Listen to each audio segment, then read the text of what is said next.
வணக்கம். இன்றைக்கு பொருட்பாலில் அரசியலில் காலம் அறிதல் அந்த அதிகாரத்தில் 4வது குறள். ஞாலம் கருதினும் கைகூடும் காலம் கருதி இடத்தார் செயின். ஞாலம் கருதினும் கைகூடும் காலம் கருதி இடத்தார் செயின். இந்த குறள் நம்ம நிறைய இடத்துல நிறைய பேர் சொல்லி கேட்டிருப்போம். பொருள் ரொம்ப எளிமையான பொருள் தான். ஏன்னா அதில் புரியாத வார்த்தை ஒன்றுமே இல்லை. ஆனால் அதில் இருக்க நுட்பம் நம்ம புரிஞ்சுக்கணும். ஞாலம் அப்படின்னா உலகம். இந்த உலகம் முழுவதுமே என்கிட்ட என்னுடைய கைக்கு கீழே இருக்கணும் அப்படின்னு ஒருத்தர் நினச்சாங்கன்னா கூட அதுவும் கைகூடும். ஞாலம் கருதினும் கைகூடும். இந்த உலகமே வேணும் அப்படின்னு நினச்சாலும் அதுவும் நம்மளால் முடியும். எப்போ? காலம் கருதி இடத்தார் செயின். இந்த காலத்தில் அது வரைக்கும் காத்திருக்கணும். அந்த காலம் கருதி அந்த சரியான காலத்தில் இடத்தார் செய்யணும். அந்த இடமும் பார்த்து செய்யணும். இந்த இடம் நான் செய்கிற காரியத்துக்கு பொருத்தமானதாக இருக்குமா, இந்த இடத்துல செஞ்சால் எனக்கு எல்லா விதத்திலும் சாதகமாக இருக்குமா அப்படின்னு யார் ஒருத்தன் யோசித்து இடமும் காலமும் தனக்கு சாதகமாக இருக்கும் அப்படின்னு யோசித்து செய்கிறானோ அவனுடைய கைக்கு கீழே அல்லது அவனுடைய அதிகாரத்தின் கீழ் இந்த உலகமே வரும் அப்படின்னு சொல்கிறாரு.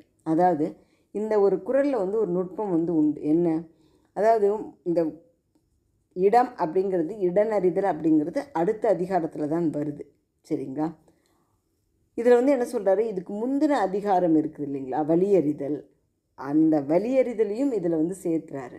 காலம் கருதினும் அப்படிங்கும்போது அந்த வினையினுடைய ஆழமும் அவனுக்கு புரியணும். ஏன்னா வினை பண்ணணும் இல்லைங்களா, அந்த வினையும் அவனுக்கு தெரிஞ்சிருக்கணும், இடமும் தெரிஞ்சிருக்கணும். இப்போ நம்ம இருக்கிறது காலம் அறிதல் அதிகாரத்தில். அப்போ அந்த காலம் அறிதலும் செய்யணும். அப்போது அவனோட வலியறிதல், ஞாலம் கருதினும். ஞாலம் எப்போ கருத முடியுமா அவனுக்கு? அவனோட வலிமை அவனுக்கு தெரிஞ்சாதான் இல்லையா? அப்போது அவனோட வலிமையும் தெரியும்.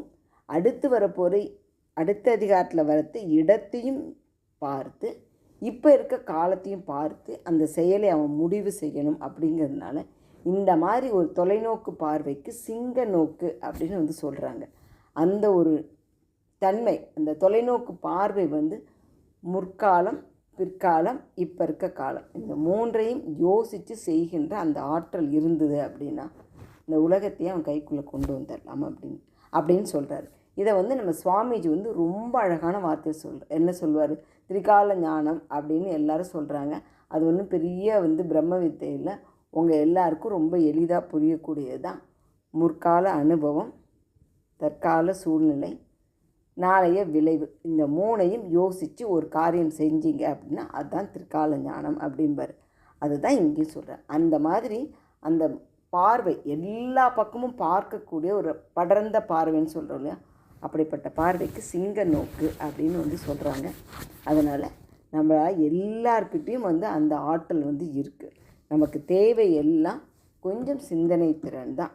இன்றைக்கி எங்கே இருக்கும், நம்முடைய நிலைமை என்ன, இந்த நேரத்தில் இந்த இடத்துல இதை செஞ்சால் இந்த விஷயம் சரியாகும் அப்படின்னு தெரிஞ்சிருச்சுன்னா கண்டிப்பாக எல்லாராலையும் எல்லா விஷயம் முடிக்க முடியும். அதுதான் இந்த குறள் நமக்கு சொல்லுகின்ற செய்தி. சரிங்களா? நன்றி, வணக்கம். நாளை குறளில் என்ன சொல்கிறாருன்னு பார்க்கலாம்.